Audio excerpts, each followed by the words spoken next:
2021 school budget. And I'd like to start now with the Pledge of Allegiance. And Kath, can you give us a flag? Sure, the flag is right behind me. Please rise for the pledge. Norm has a flag as well. Yeah.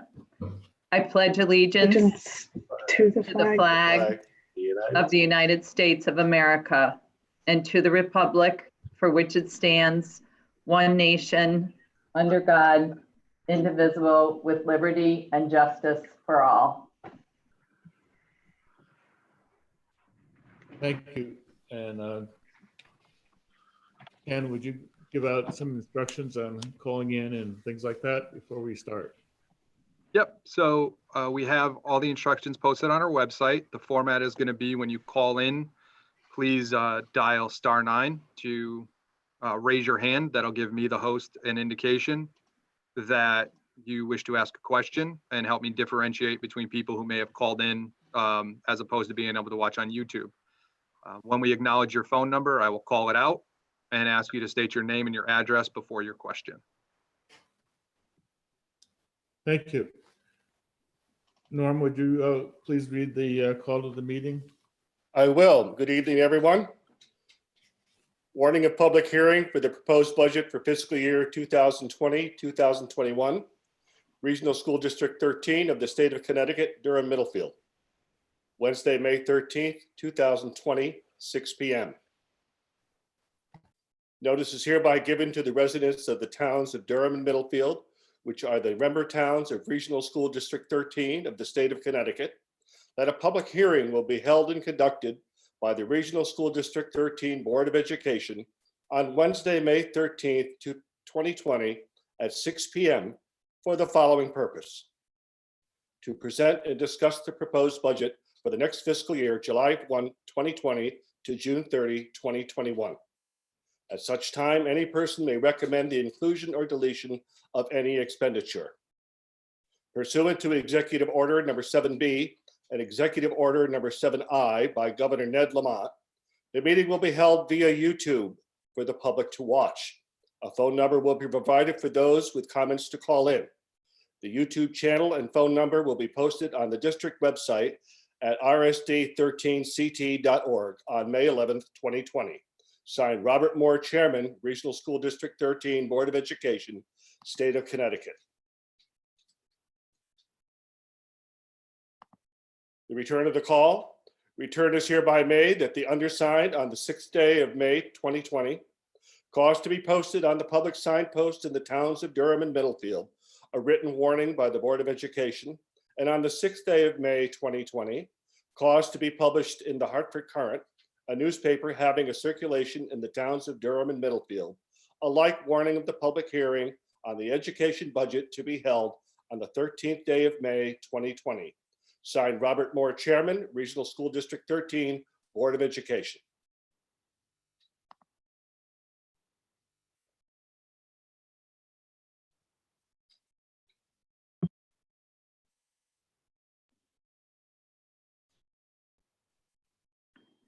Bob, you're muted.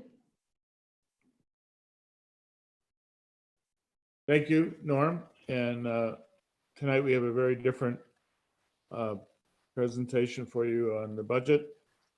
It's all going to be virtual, and hopefully it works out well. Thank you for all your comments that you have sent in on the survey for the budget. We had a great number of comments, both with questions and a lot of positive comments as well. This has been a really challenging few months for, I think, everybody, and especially our students and teachers and their families. It has disrupted all of our normal practices and separated us from each other. This will be particularly hard, I think, on those students that are moving from one school to another, graduating from 8th grade into the high school, and of course, probably the most impact on our seniors who are graduating this year. We will have virtual awards programs and graduation ceremonies, and depending on where we are in a few weeks, if a in-person graduation of some sort could be held. But anyway, we will give out plans for all of those activities in the very near future. This budget, while it has no increase to the towns of Durham and Middlefield, it will be a very challenging budget for us next year, depending on how we open and run schools next year.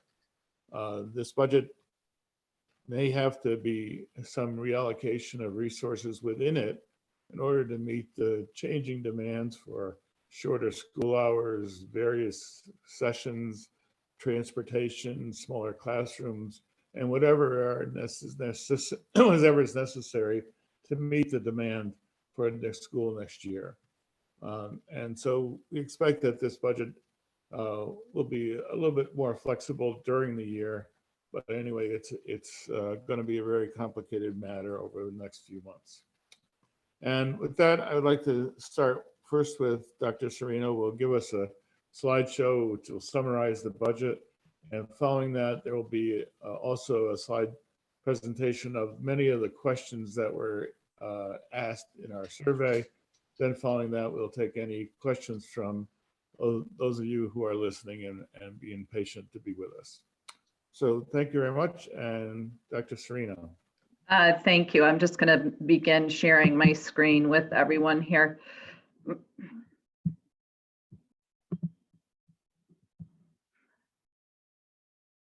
Oh.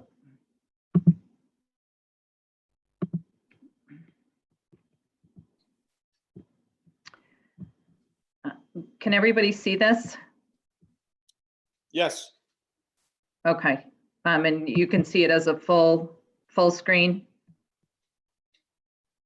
Good, thanks. Good evening to members of the Board of Education, Director of Finance, Mrs. Newbig, Director of IT, Ken Petrasco, and members of the community. Thank you so much for participating in tonight's public hearing. At the end of the budget presentation, Mr. Yamartino and Mr. Moore will join Mrs. Newbig and I as we go through the survey questions and responses that people sent into us. And as was mentioned earlier, then the phone lines will be open for asking questions at the end of our presentation. In February, I was just reviewing my notes, and when we presented the budget in February, I used this line: we present the budget initially when the days are long and dark and finalize in the early days of spring. Spring always comes. What we didn't know were the challenges that this spring would bring for us as a school district and the uncertainty that we would face in the coming year ahead. And Bob so aptly put the challenges that we may face in the fall, and we can't predict the impact it will have on the budget. But our strategy at this time is to work within the proposed budget to make it the most responsible and appropriate to make decisions for our school community in order to meet the goals we have established. Our board goals and strategic plan identify the outcomes and improvement strategies in student achievement, well-being, and engagement, and fiscal oversight for which we hold ourselves accountable. Over the course of the past year, we've engaged in portrait work, and this collaborative process identified the skills and attributes that we feel are most critical for our students. Our process led us to the conclusion that in District 13, being a part of a classroom, a grade level, a school, a district, and a town means that we are a part of something bigger than ourselves. This sense develops early here, and it is sustained. We are citizens. This budget supports the board goals, the strategic outcomes, our portrait pledge, and it focuses on all children. This budget has two defining features. The first involves our awareness and acknowledgement of the undeniable truth that the best opportunity we can provide for our students includes the very best, most skilled teachers and staff year after year. We know more than ever about the complexity of student learning, student social and emotional development and safety, and we know that it is beyond the capacity of a single classroom teacher to be all things to all students. This budget looks at the supports teachers and staff need, the services and experiences needed for students in transition, students identified as gifted and talented, students with significant reading disabilities and dyslexia, students with complex and challenging emotional and behavioral needs. This budget focuses on all students. The other area that has received focus in the proposed budget includes capital needs, what it means to keep the District 13 house in order, from school buildings and other structures to fields, courts, and playgrounds, and infrastructure needs and improvements, including technology and cybersecurity. Mrs. Newbig and I will now begin to give another high-level overview of the budget. Beginning with our expenditures in salary. The salary line indicates a slight change, an increase of 2.0 FTEs or full-time equivalencies from a total staff of 297.9 to 299.9. We have seen a decrease in overall staff and in our headcount from 2015 until now by 23.5 staff members. As we've talked about several times in the past, based on our historical data and trends, our salary line is funded at 95%. You'll notice a slight change in the salary from the time that the budget was presented in February. We've made a slight increase in salary due to a potential increase of staffing in summer school that we think we will need based on our support to students who receive special education services, as well as those students who receive summer school support due to the successive months that students have had in distance learning. Overall, we see an increase in our benefit line due to the 9.5% increase in our renewal rate, as well as increases in workers' comp, our workers' comp rate, as well as our district pension contribution. Our purchase services include increases for professional development and professional learning for our staff, primarily in the areas of well-being, equity, cybersecurity, and general security in the form of cameras, cell boosters, and door security. We also have included in purchase services other professional services for students in our specialized student populations. And Kim will talk now about buildings and grounds, operating services, supplies, and capital. Yep, this is Kim Newbig, Director of Finance. I'm going to discuss Object Code 400, which is buildings and grounds. This area includes disposal services, snow removal, lawn care, district repairs, and district leases. We show an overall increase of $274,000 in this account, or 28.82%. That's due to a large increase in our repairs area. We are looking to make some substantial repairs to our tennis courts at Coginchaug, which would essentially replace them. They are in dire need of work. $57,000. We have our outdoor basketball court repairs at Coginchaug, security, blinds at Brewster, tennis court, and playground repairs at Memorial, and various other scheduled preventive maintenance and repairs. I didn't mention Lyman Playground here because it's not a repair, it's an equipment. And we did make an adjustment in this area, looking through to cut expenditures to come in with a 0% net increase. And that decision was made to take out the professional movers that we had scheduled for the $5,000 based on the fact that we have the custodial staff in-house and, you know, with some time to be able to make those moves this year. The area of leases, we did have a total increase of $47,000 in our lease line. That's attributed to the projected capital lease for the energy project. That's $77,000, which represents 4 months of the payments from February through June. And then that's offset by reduction in expiring leases in the areas of technology, auto and floor scrubber. Object code 500, that's our operating services line, and that presents an overall decrease of $24,000 or a negative 0.72%. Areas covered under this object code include transportation, communications, insurance, travel, and tuition. An adjustment was made to this account as well when looking for areas to postpone for this year's budget. And an adjustment was made to remove a used pickup truck for buildings and grounds. Potentially push that off, hopefully to be able to purchase in the next budget cycle. So that line did decrease by $7,000.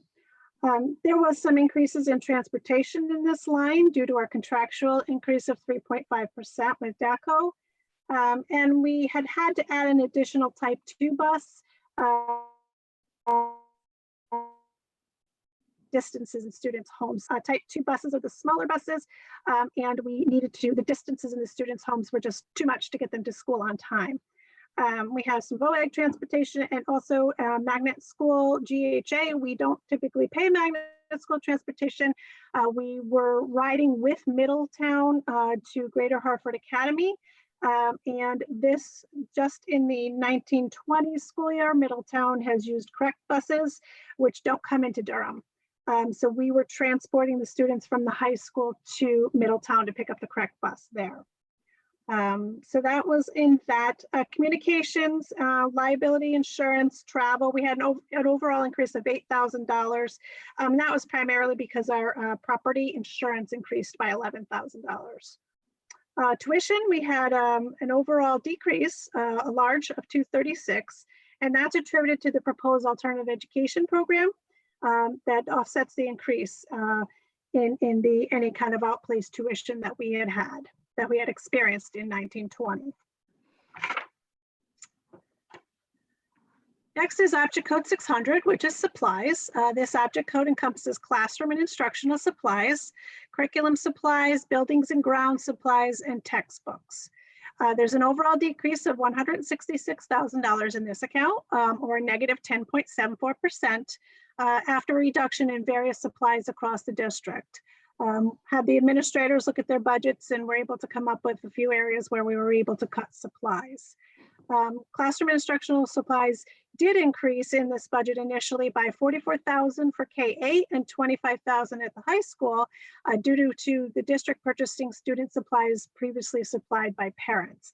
Items such as crayons, tape, scissors, graphing calculators for freshmen, folders, pens, paper, that kind of stuff. Curriculum supplies experienced a decrease of $15,000. And buildings and grounds, so the largest decrease in the amount of $173,000 due to the energy saving measures. So I had mentioned that we were reclassifying the supplies, energy, electricity, and oil to the lease expense. So that's where we see the decrease in that. This is where we see the electricity and oil expense. And this decrease also absorbed a purchase of natural gas for the first time. We had not previously purchased in the amount of $95,000. And overall, across the district, textbooks presented an overall decrease of $25,000.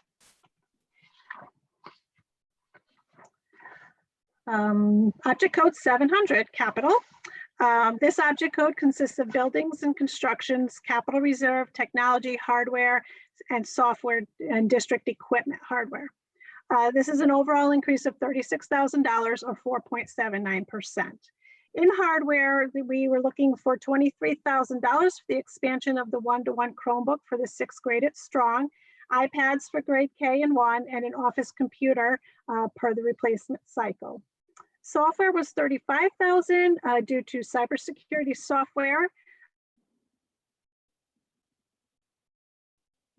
contractual increases such as school, AppleTrack, our firewall, our rapid recovery, and our encryption software. Our other equipment line, $184,000, represents Lyman Memorial Playground equipment, $150,000. That's sort of lumped in there together. And then there's a transfer to the capital reserve of $254,000. This is where the largest expenditure adjustment occurred. We delayed the replacement of the Brewster Gym floor to next year's budget. We delayed a softball fence repair, the purchase of a baseball cage, and we purchased an auditorium spotlight from the 1920 funds this year. So that represented the most significant decrease in the 2021 proposed budget was in this area. The capital reserve transfer was $254,000, and that's broken out as such. Turf replacement at $110,000. With this, we would need one more year of turf funding in the amount of $109,000. We'll have it fully funded at $550,000, which is amazing, and we'll be able to get that turf replaced. We have a classroom furniture replacement cycle in here, $40,000. Dr. Serena can talk more on that in a minute. And we have an unanticipated building equipment and maintenance of $30,000. I've reduced that by 20 over last year, which we had 50, because of the energy project and the 6.9 million bonding capital projects. I thought that we had a little bit of leverage there that maybe would need the same level of unanticipated repair funding. And then the sprinkler system phase 2, $74,000. Phase 1 is included in the 6.9 million bonding package. This is phase 2. This is a pretty much underground vault on the central office front lawn. And it would include bringing it above ground. It is corroding. It is difficult to get in there. And should it fail, the entire loop, which includes central office, Coggins-Shog, Strong, and Corn, would no longer be covered by a sprinkler system requiring a 24/7 fire watch. Corn is only on the loop because it's on the loop. There is no cost addition to have corn on there, and there is certainly would not be any less cost to not have corn. The work is not being done at the building level, it's being done at the vault level. So that was a question that some people had that I perhaps answered a little early. And I don't really need to talk about capital that much. It's just kind of an area that's an example, I believe, of an area that we will be taking a close look at next year when we talk about the areas of software and furniture. I think some of the plans that we initially had in terms of what would be needed potentially will represent a significant change in what we predicted and then in terms of what we will actually need next year. I'll just move into dues and fees. Kim, are you all set with capital?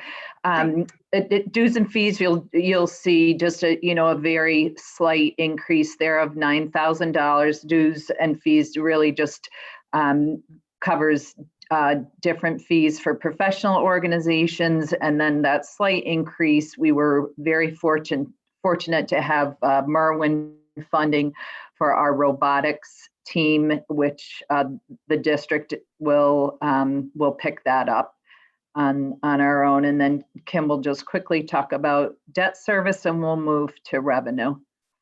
So debt service does not represent any kind of increase whatsoever. It is level funded. And it does include the 6.9 million bonding package that I spoke about previously. It is level funded by design so that we were able to include those critical infrastructure end of life projects so that we would be able to get the things done without increasing the budget at all. The budget will decline. The debt service budget line item will decline until the debt retirement in 2040. It is on a declining schedule. The existing debt before the 6.9 was scheduled to retire in 2025.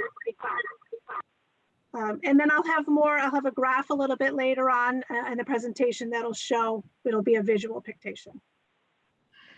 Okay, you'll see that we have total revenue change of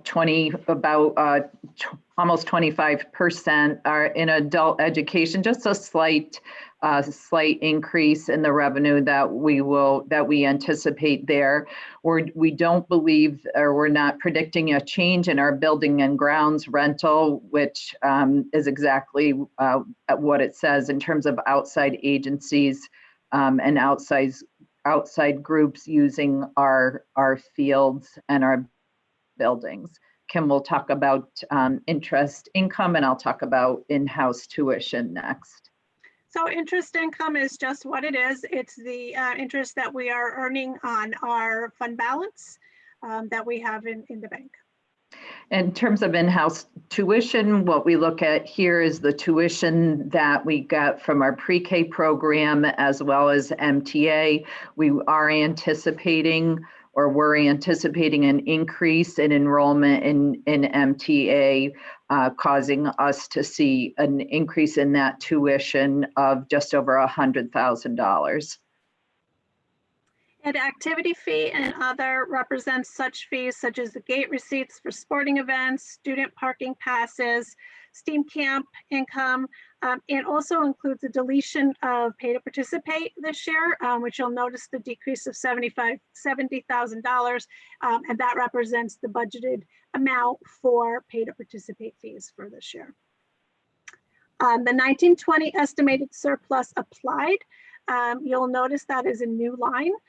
For this budget, for any budget. I'm not sure if this has ever been presented in this fashion in the past due to the unusual circumstances that we're in. But a fund balance essentially is defined as an amount of a district's assets over its liabilities. And yearly budget surpluses add to that, and budget deficits are absorbed by it. And it's used to balance future budgets. So an estimated fund balance can be applied in two ways. It can be applied to the next immediate school year budget that's being built, or to the next year out. RSD13 has taken the approach in the past to always go the next year out, simply because it's an estimate when you use it to the next year, and it's not audited.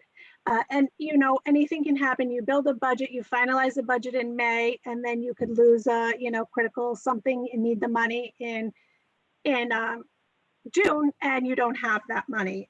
So we've always taken the conservative approach, but this year, having the circumstances that we have, unusual circumstances, and we can pretty much anticipate the surplus at this point with some reasonable comfort, that we determined that we would be able to use that portion of the surplus to offset the budget, coupled with some expenditure decreases, which I've discussed earlier on, and one increase that Dr. Serino mentioned about the staffing increase for summer school. So that combined has been applied to this line here, the 1920 estimated surplus applied. Estimating a surplus. Excuse me, Kim, I'm sorry for interrupting, but my screen is still showing the expenses, not the income slide. So Go down a little bit.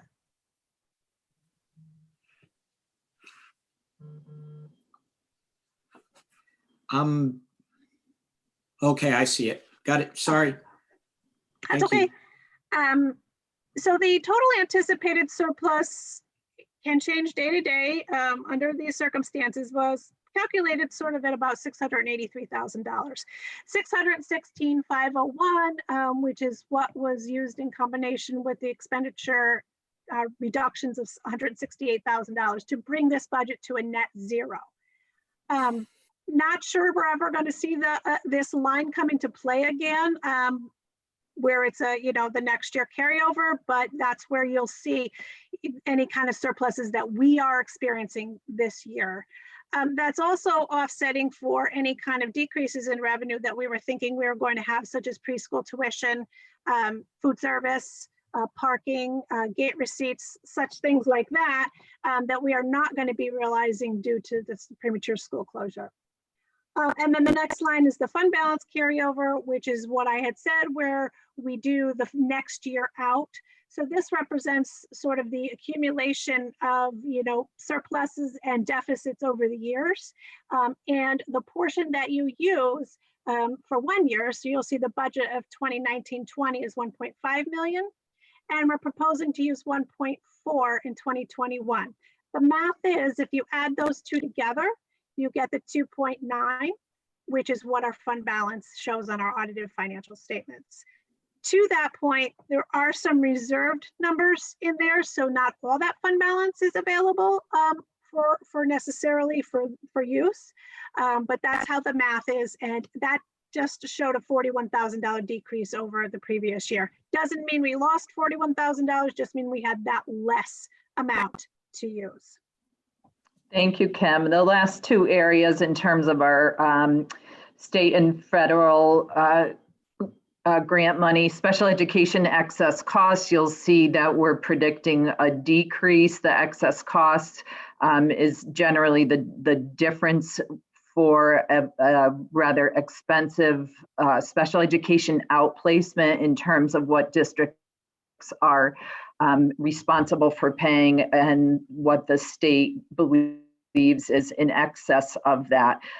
That calculation can vary at times, but we are anticipating less of an excess cost revenue because of the fact that we're proposing an in-house special education program at our high school.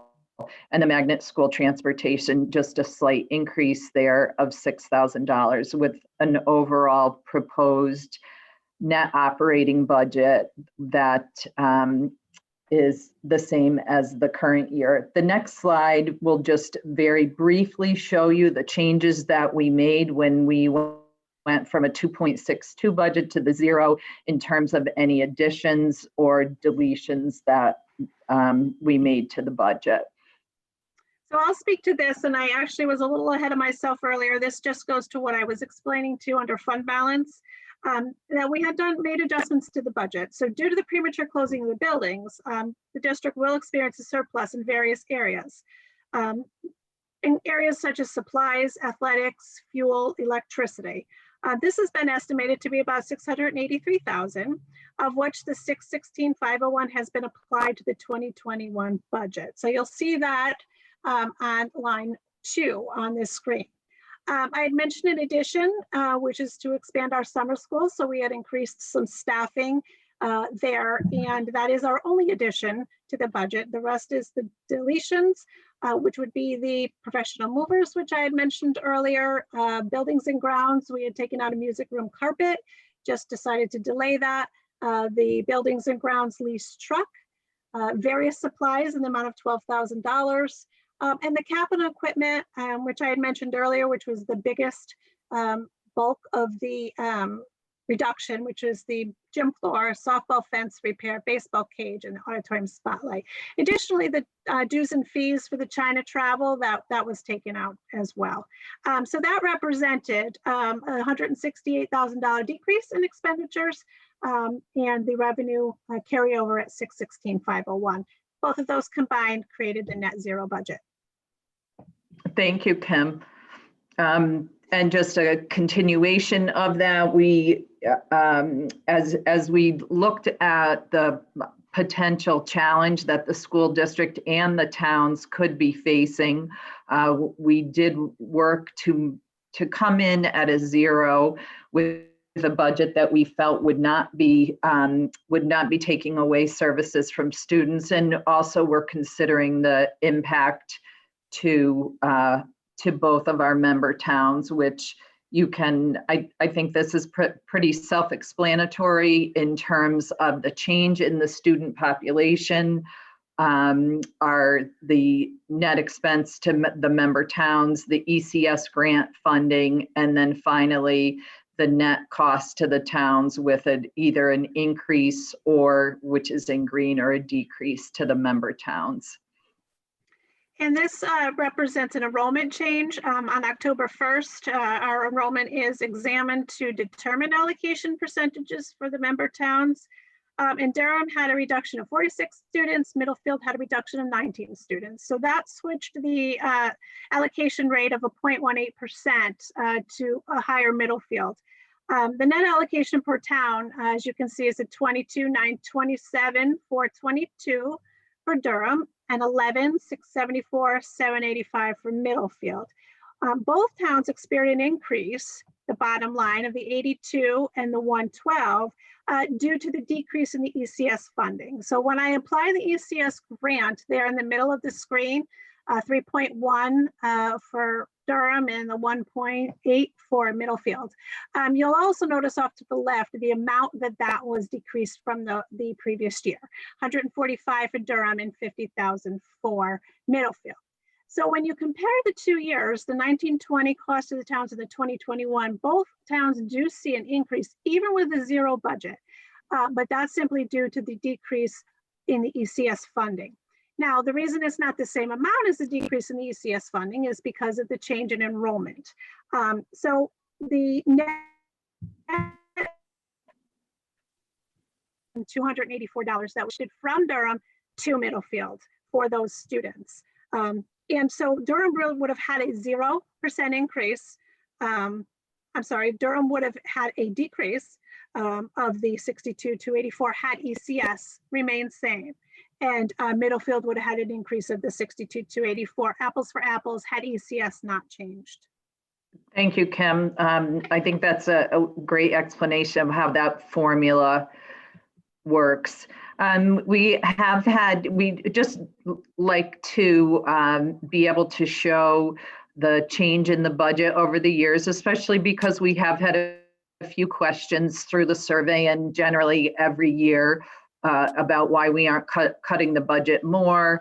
And you'll see the average change over the course of the past 6 years is a negative 0.26 in our overall budget. And just, as I mentioned, 2 of our critical areas for this year's budget are in the area of capital as well as in the area of staffing. We've talked at great length about the staffing changes that we've made. And although there is a 7.5 total addition, it represents a 2.0 total change to our staffing. And I think the areas that are the additions are pretty self-explanatory. We've talked about them at great length through our budget meetings. And I would say that in the area of our certified staff, the grade 2 teacher, coordinator of student affairs, enrichment teacher, alternative ed, literacy specialist, as well as the BCBA, we really are targeting our efforts to look at the differentiation of support and services needed for various student populations.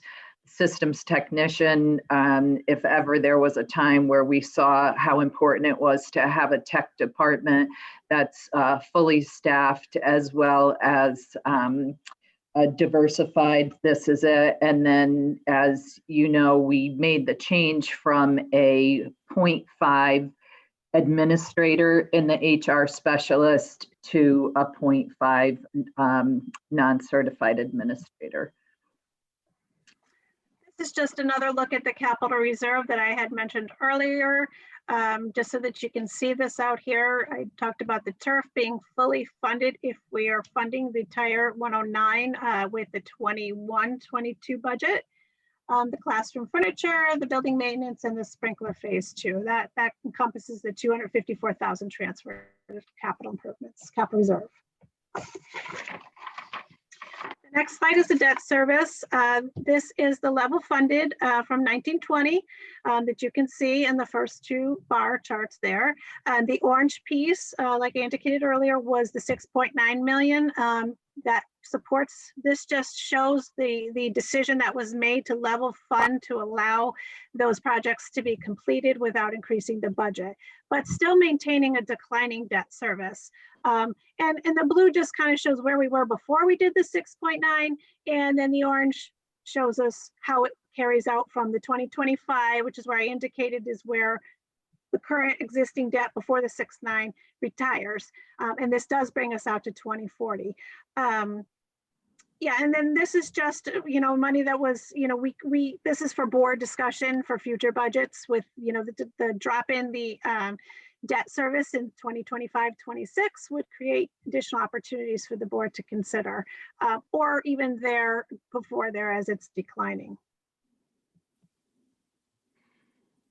This was just a couple of slides, just one slide out there that I discussed about what the equipment and repairs. We were making some pretty big repairs, why that line item was so increased. And these were just highlighted points, which I'd mentioned: the tennis courts, the basketball courts at Coggins, memorials, tennis courts and playground.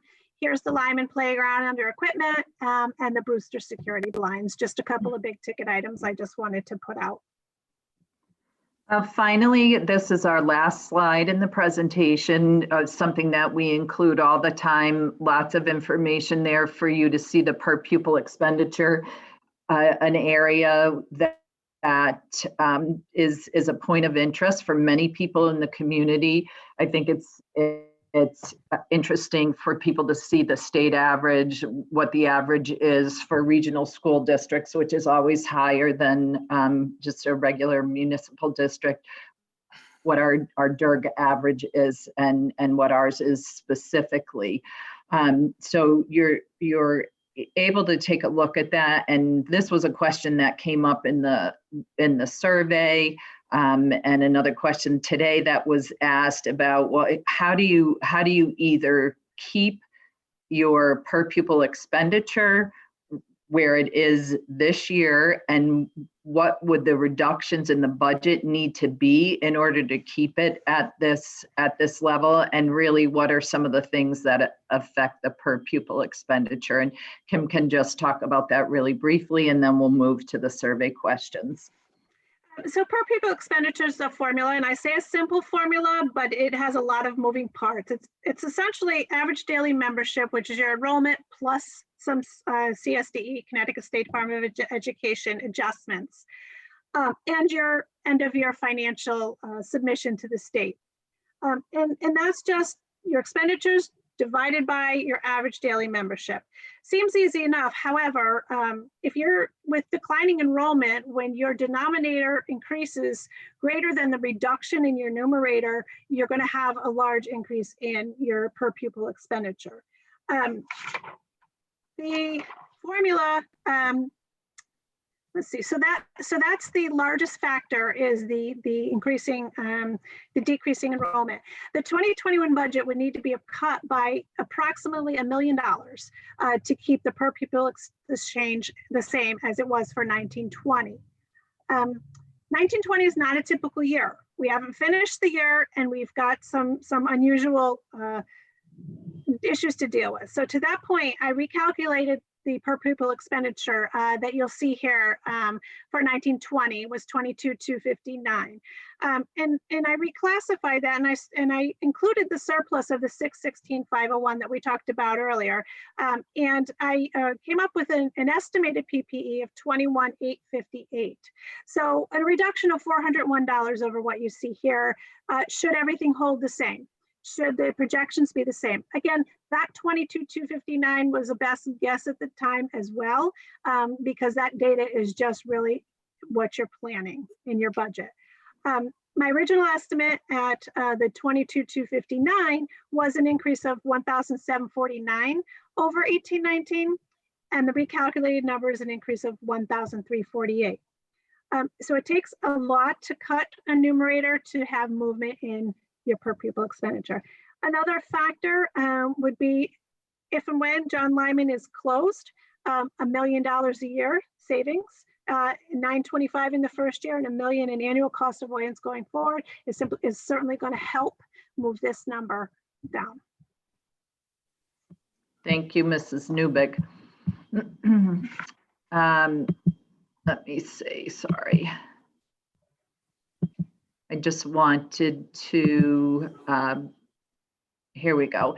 We'll bring up the survey questions to review, and we'll start with Bob with the first question. These are, there were several people who asked this question. The question is, your own projections show the student population continue to decline. Will there be a point where the budget will reflect the decline in the population?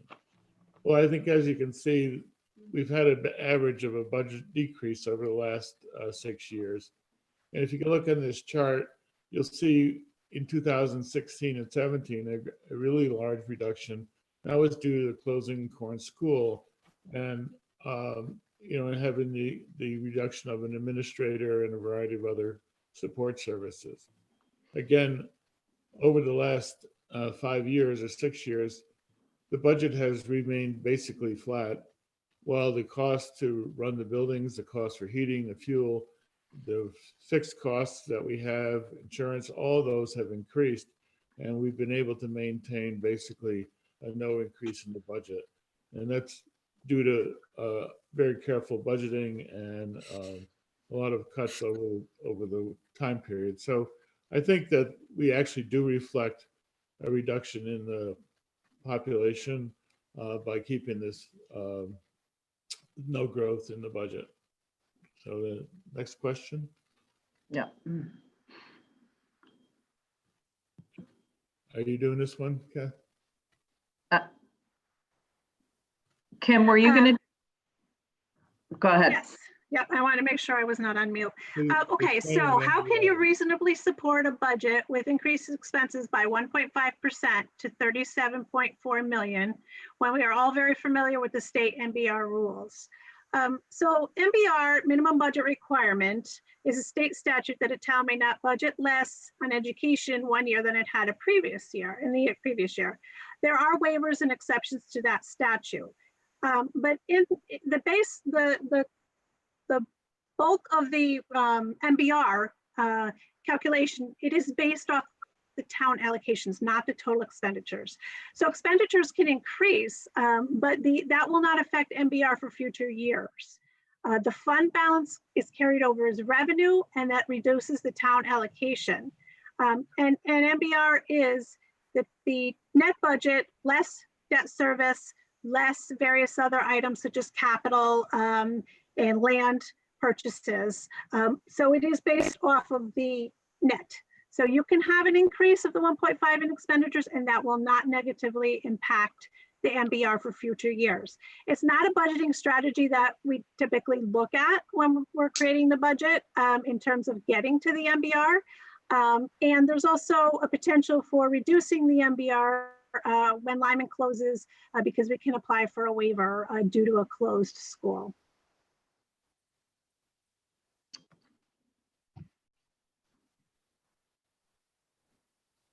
Bob Yamartino, I think you're going to take this slide. Yes, am I off Thank you. mute? You are off mute. Okay.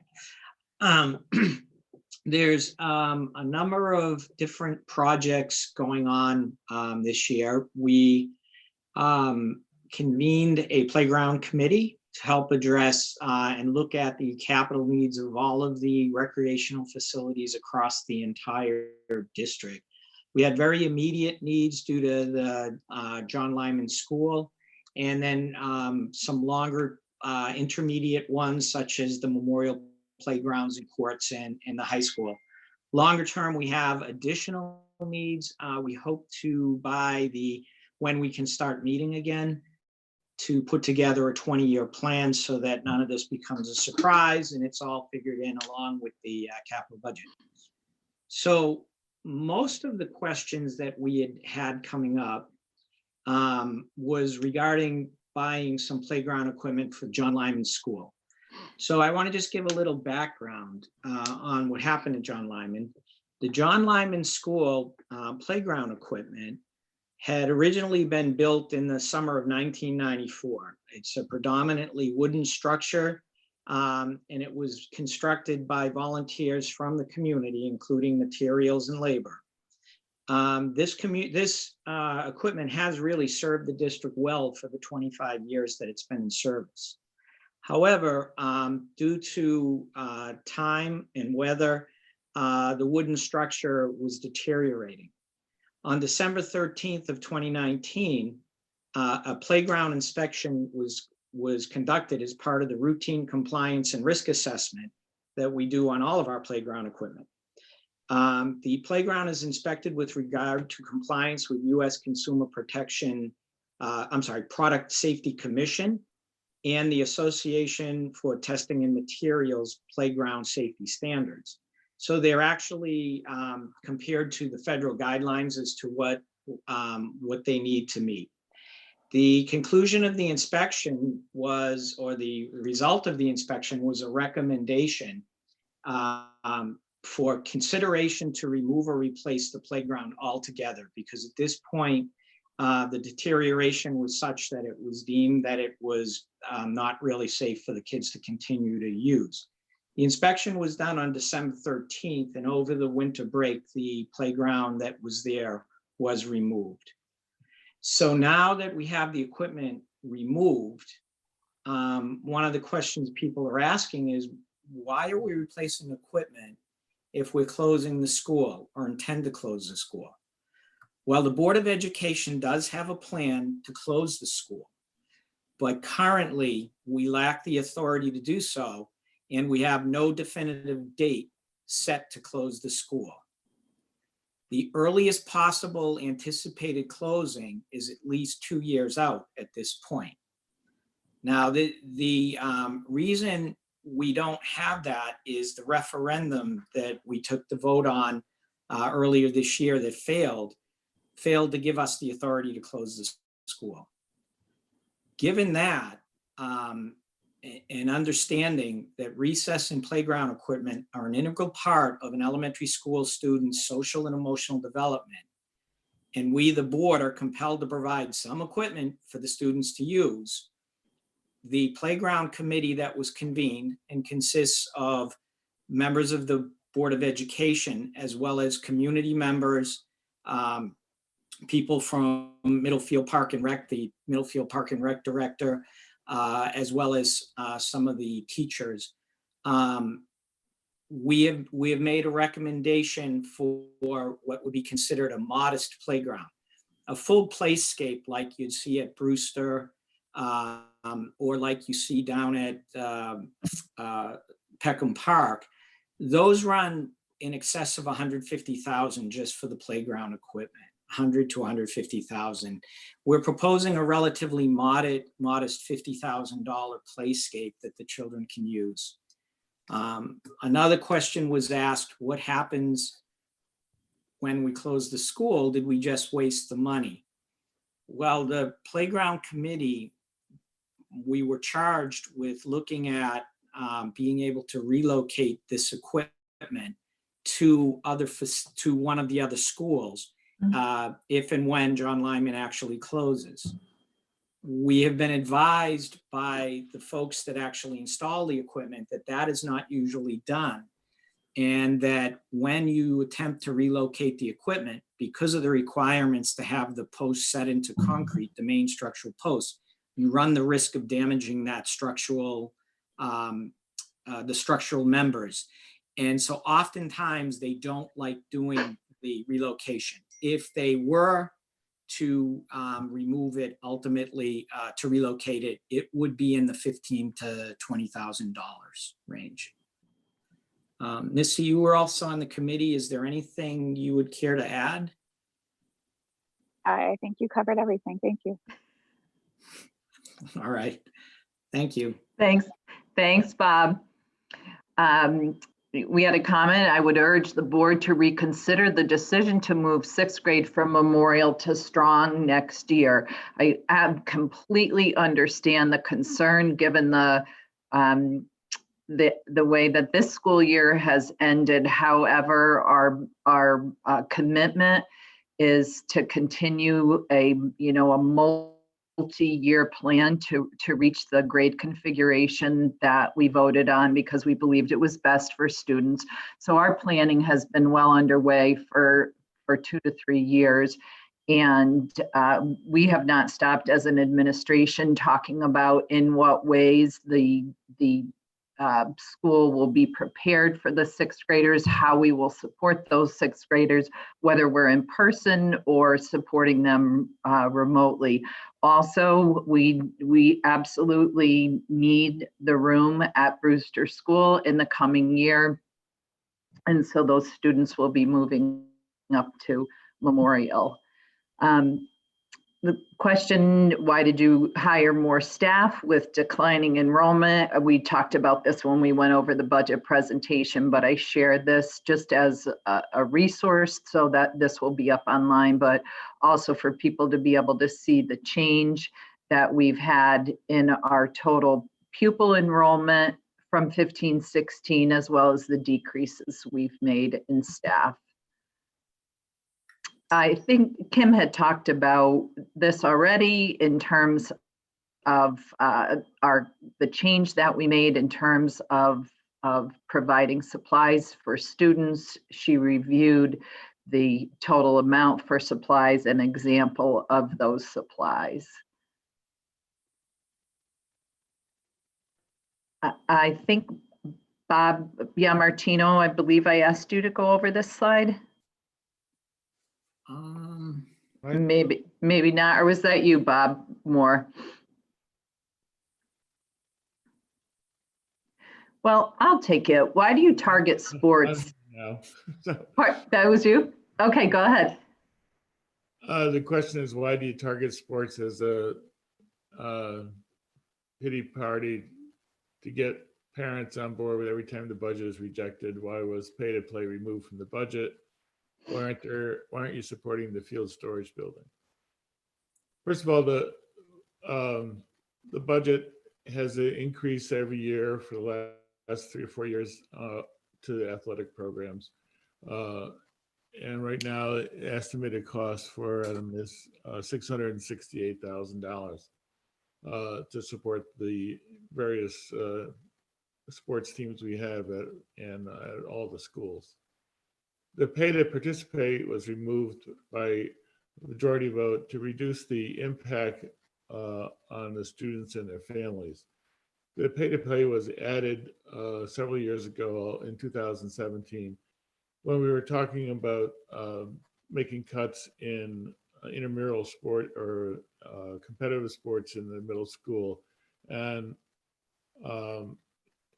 going to intramural sports. And basically the residents said we would put pay to play in there in order to keep those activities there. And so the pay to play was included. The total revenue from pay to pay last year was about $67,000. That, the board was actually thought about this for quite some time and discussed it for every year since 2017, and decided this year that we were going to run these programs, and it was not necessary to further tax the families for having their children participate in these sports programs. So the board had unanimously agreed to remove it from the budget. The field storage building was originally in the proposed budget, but the majority of the board asked that it be removed and voted on separately. This is because originally when we went back for a referendum on the storage building, including restrooms in it, it was around $800,000, and it was rejected quite handily by the voters at that time. And the majority of the board felt that they should bring it back for a separate vote. So when we went from the zero budget, we did not include the $120,000 for the separate budget because it had been removed from our operating budget, and we have no interest in adding it this year. One of the things that we did look at is how do we use the contribution from the booster programs, who had made an offer of $35,000 over 5 years to support the construction of the field house. We put that question of what would it cost to outfit the field storage building to have bathrooms in it, and how much would that cost? We have a building committee for the Board of Education, and we asked the building committee to get an estimate. They did hire an estimator, and we found that what he did was estimate the original proposal, which had like 12 or 13 toilets and stalls in each of the 2 bathrooms or 2 restrooms. But he did give us, and so the high cost, there was a really high cost of around $300,000 to $400,000 for adding that unit back in as it was originally planned. It was felt that it could be a lot smaller and we wouldn't need anywhere near the amount of facilities that were originally planned. And the estimator gave us unit prices for everything. So for every sink and every toilet and every partition. And so we could have developed a smaller unit price based on those unit prices.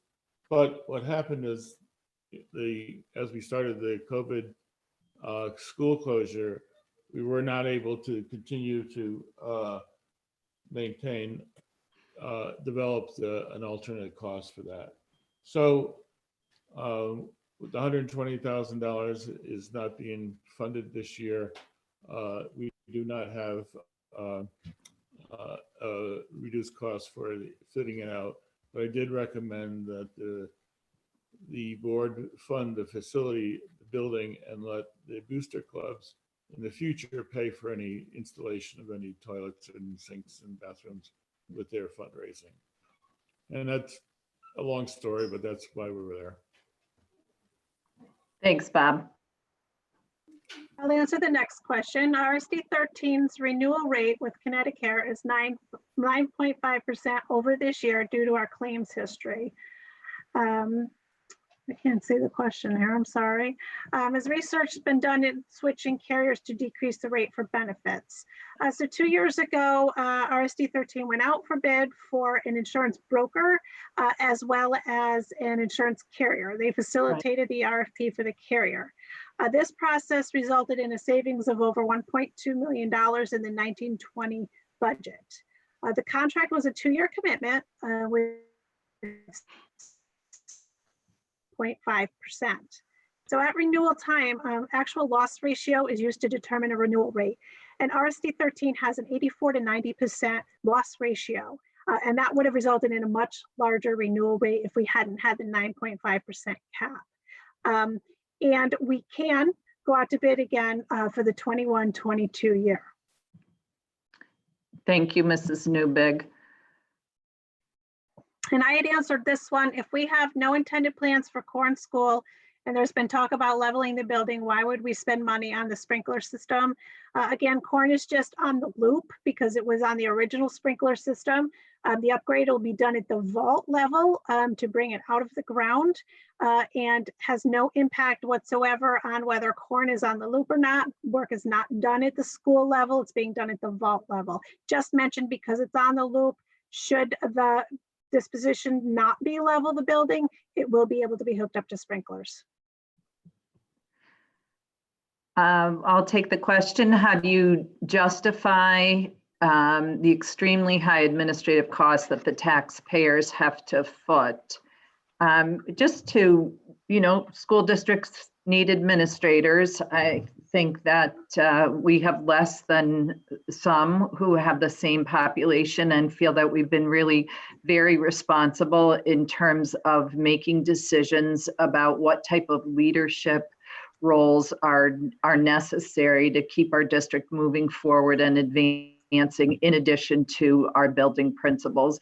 And you will see the change over time from 2016, 17 to 2021 of a decrease of 2 administrators, one in the form of the athletic director and most recently the transformation of the director of organizational development to a non-administrator, non-union HR specialist.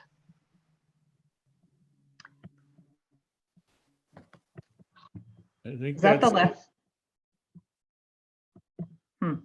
Was that the last question? Okay, that's why I can't advance it. So I'm just, Bob, you had something else?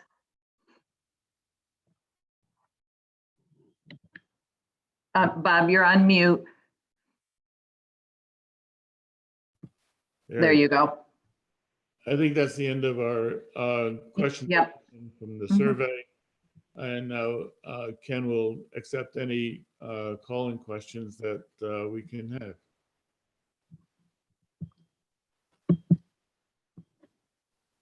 Okay. I would like to remind everybody that the call-in information is posted at rsd13ct.org. And it is also in the description of this YouTube broadcast. You just have to hit the little down caret next to the title of the video. We currently only have one person called in. They were able to name themselves Jeremy R. And Jeremy, wait till you hear you're unmuted and you'll be good to go.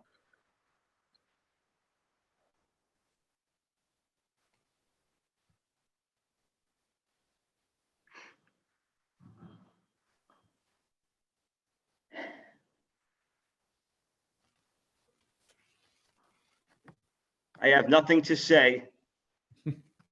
Oh, Okay. I'm just watching. how about saying hi? Hi, everybody. Hi, Jeremy. Hey, Thanks for Jeremy. coming.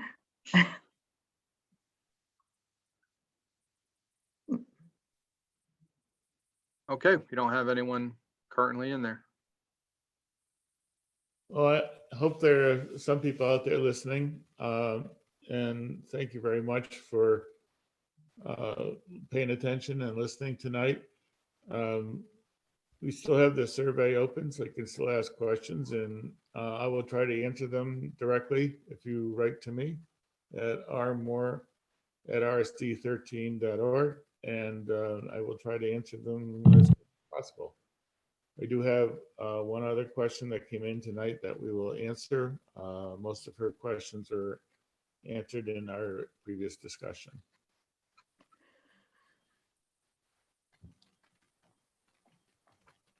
And do you want to hang in there for a few minutes to see if anybody else calls in?